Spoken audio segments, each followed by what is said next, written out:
Essa semana, o Papa Francisco canonizou uma série de santos mártires aqui no Brasil que morreram, segundo o que diz a Igreja, defendendo a fé cristã, a fé católica, contra um ataque de protestantes calvinistas em Pernambuco, no Brasil. Aí você para pensar, caramba, será que em pleno século XVII tinha gente morrendo em nome da fé numa guerra religiosa?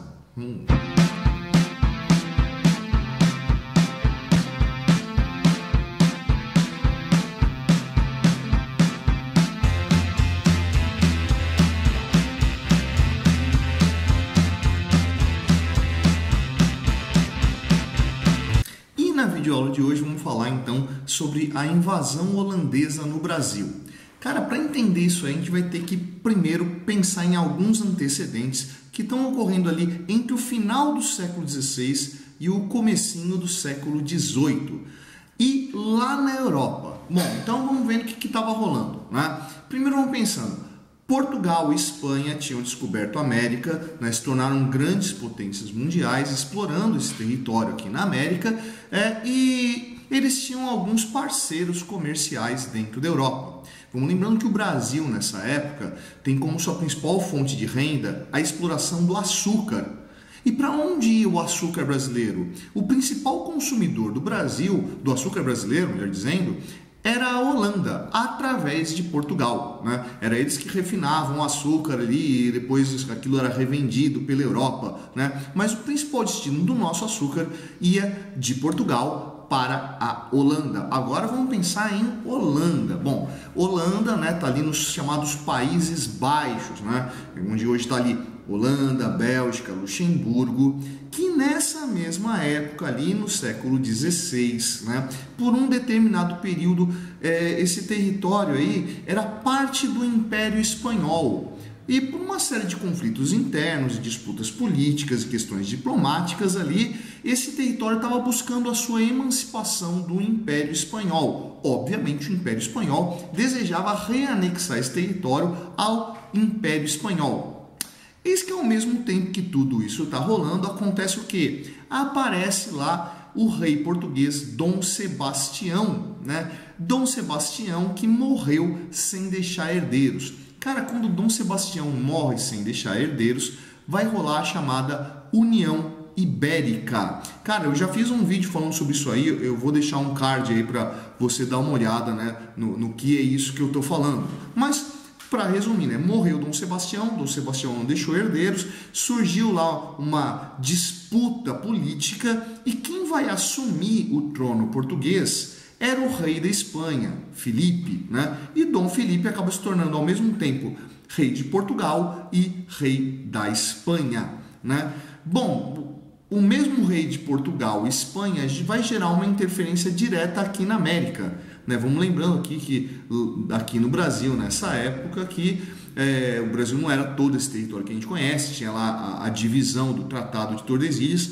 Quando esse Tratado de Tordesilhas perde um pouco o sentido e começam a vir lá os movimentos bandeirantes que vão atravessar esse território, Bom, voltando então, o rei de Portugal e rei da Espanha é o mesmo rei, que é um rei espanhol, que buscava reanexar o território holandês para o Império Espanhol. E a Holanda era um grande parceiro do Império Português. Cara, percebe que a Holanda começou a ter um problema com o açúcar brasileiro? Porque enquanto Portugal tinha um rei autônomo do rei da Espanha, o que acontecia com o açúcar brasileiro? Saía do Brasil, ia para Portugal, de Portugal, caminho direto para a Holanda, e a Holanda enriquecendo. Percebe que como a Espanha quer reanexar o território holandês, todo aquele território dos Países Baixos, ao Império Espanhol, a última coisa que a Espanha desejava é que a Holanda estivesse bem economicamente. Então, já que guerra é um negócio que gera muito custo, vale mais a pena bater onde machuca mais, né? Bater no bolso. Então vamos prejudicar a Holanda financeiramente até que a Holanda seja reanexada ao território espanhol, e nessa reanexação o comércio do açúcar brasileiro pode voltar então a fazer negócios com esses proprietários holandeses, né? Então vamos começar a cortar laços entre Holanda e Brasil. Olha o enrosco que vai acabar acontecendo aí, né? A Holanda passou a desejar, então, manter o vínculo com o Brasil, só que não podia mais contar com a coroa portuguesa, ao mesmo tempo que ela queria manter a sua autonomia do território espanhol, sem se render aos espanhóis para negociar com o Brasil. Qual era a solução óbvia? A solução era invadir o Brasil. Bom, o primeiro ataque holandês que vai ocorrer aqui vai partir da Companhia das Índias Ocidentais, né? Uma companhia comercial holandesa criada em 1621 e que tinha interesse justamente em determinar o controle desse comércio de escravos para a América, né? E dos produtos americanos para a Europa, ter esse controle marítimo aí. Bem, diante do problema que vai rolar com a União Ibérica entre Portugal e Espanha, em 1624, a Companhia das Índias Ocidentais decide invadir o Brasil. E onde vai invadir? Vai invadir logo na cidade de Salvador, que era a capital geral do Brasil nessa época, né? E acaba sendo bem sucedida. Diante da invasão holandesa na Bahia, os cidadãos ali de Salvador vão fugir para o interior, porque não vão reconhecer que vão conseguir deter esse avanço holandês, né? E inclusive o governador geral foi preso e o controle da cidade de Salvador foi tomada pelos holandeses, né? A alternativa feita por Portugal e Espanha nesse momento aí, né, foi transferir a capital do Brasil da Bahia de Salvador para Pernambuco, que era o centro da produção de açúcar, né, na cidade de Olinda, né? Então a capital de Pernambuco passa a ser ali o centro administrativo da colônia do Brasil, né? Enquanto lá Salvador está tomada, a região da Bahia está tomada, né? Isso aí durou quase um ano. Em 1625 a Espanha manda uma armada gigantesca para expulsar os holandeses de Salvador e acaba sendo bem sucedido. Eis que em 1630 os holandeses reorganizados através da Companhia das Índias Ocidentais decidem invadir Pernambuco e tomam Recife e Olinda.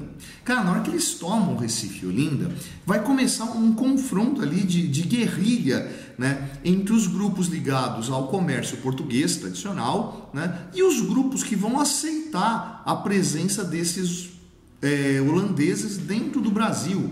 Cara, é nesse momento aí que rola essa tensão que eu abri o texto falando, onde grupos de católicos, né, pernambucanos vão ser massacrados por protestantes calvinistas, né, dentro de uma igreja. Cara, isso era uma questão religiosa? Não, cara, não era uma questão puramente religiosa. Deve até ter nessa relação ali alguma questão de fé, né? Deve ter ali alguma crença realmente verdadeira, né? Tanto que a Igreja Católica foi lá e fez essa investigação aí, né, que declarou, olha, realmente os caras morreram em nome da fé. Mas percebe que por trás disso aí tem um conjunto de outros elementos que estão ligados à ideia da posse da terra, da identidade cultural, de quem somos colônias. Nós somos uma colônia portuguesa ou nós somos uma colônia holandesa, né? Que raio que é essa terra nova?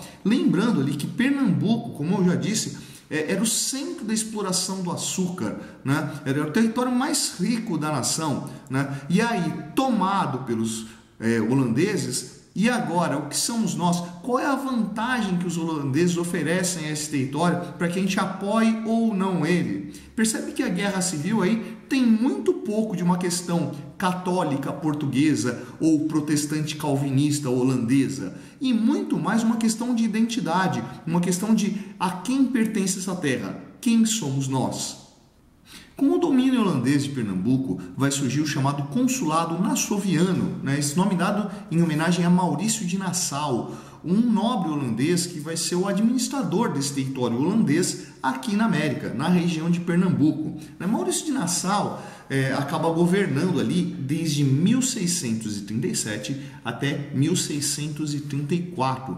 E esse cara, que era um homem extremamente moderno, né, um pensador da nova economia que estava surgindo, percebeu que era muito interessante aplicar um pensamento mais liberal, se é que a gente pode utilizar esse nome, né? Afinal de contas, o pensamento liberal estava nascendo nesse momento, né? Os primeiros teóricos estavam descrevendo o que seria o liberalismo político, o liberalismo econômico, né? Mas vamos usar o termo aqui para entender, porque a ideia era criar um Estado bastante livre, um Estado com poucas intervenções do Estado, inclusive um Estado bastante tolerante, inclusive com a religião, né? Permitindo com que no Brasil tivesse ali, por exemplo, a criação da primeira sinagoga da América, né? Construída em Recife. Cara, vai aparecer um bando de judeu vindo lá de Portugal para o Brasil, né, que eram bastante perseguidos por essa administração com uma ligação direta com a Igreja Católica, né, e também muitos protestantes vão chegar aqui, principalmente esses protestantes de linha calvinista, dado essa maioria calvinista nos Países Baixos, né? E que mais? Vai ter uma dinamização da economia, abandonando um pouco aquelas práticas da plantation, né? E inserindo técnicas mais modernas, mais ligadas antecipando bem no termo, a uma espécie de agroindústria. Eu sei que a gente está falando de antes da Revolução Industrial, né? Mas vamos usar um termo melhor, uma agromanufatura, né? Uma produção numa escala semi-industrial, né? Buscando um refinamento desse produto para um comércio muito mais bem elaborado. Nesse momento, a cidade de Recife, por exemplo, vai ser reformulada e se tornar uma cidade extremamente moderna para os padrões da época. Se você está prestando atenção nas datas que eu estou falando, você deve ter percebido que esse controle nassoviano de Pernambuco vai ultrapassar a restauração portuguesa, né? Ele vai até 1644, mas em 1640 a dinastia de Bragança reestabelece a autonomia de Portugal, separando de novo Portugal da Espanha. Cara, nisso que Portugal se restitui, as relações Portugal, Brasil, Holanda têm que ser repensadas, né? Por quê? Bom, Portugal era parceiro da Holanda desse comércio do açúcar brasileiro, né, através de Portugal chegando à Holanda. Só que também a Holanda, né, já tem o domínio desse território de produção. Então, será que é interessante devolver a terra a Portugal, né, e continuar com ele como intermediário desse açúcar que vem do Brasil, né, ou será que manter esse controle desse território passa a ser mais interessante? Né? Nada estava muito claro, então grupos vão começar a se aliar aos portugueses, grupos vão manter a resistência do domínio holandês, e nisso vai gerar um problema de um conflito civil nessa região de Pernambuco, né? de um conjunto de enfrentamentos ao domínio holandês nesse território, até que vai chegar lá a Batalha de Guararapes, né, que vai marcar o fim desse domínio holandês dentro do Brasil, expulsando os holandeses daqui, contudo, sem cortar completamente os laços entre Portugal e Holanda no que se referia ao açúcar brasileiro. Essa permanência holandesa dentro do Brasil fez com que os holandeses passassem a controlar as técnicas e o desenvolvimento de mercado dessa produção de açúcar. E depois de saírem daqui do Brasil, eles vão passar a investir nesse tipo de produção em outros territórios, como por exemplo na região das Antilhas, que vai conseguir fazer um açúcar muito mais barato, né, justamente por causa da distância menor entre as Antilhas e a Europa, né, mesmo que a produção ainda fosse menor, o que levou a produção do açúcar a entrar em crise no Brasil.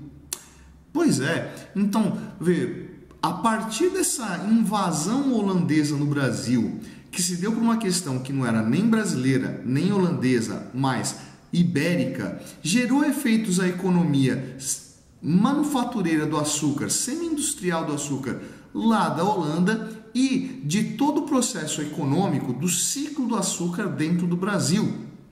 E aí, aprendeu mais essa? Curtiu a aula de hoje? Se curtiu, vai lá embaixo não curtir. Não curtiu, vai lá embaixo não discutir. Essa é a Planilha do Cetônio. Eu sou o professor Fábio e você, meu amigo, você deveria estar estudando.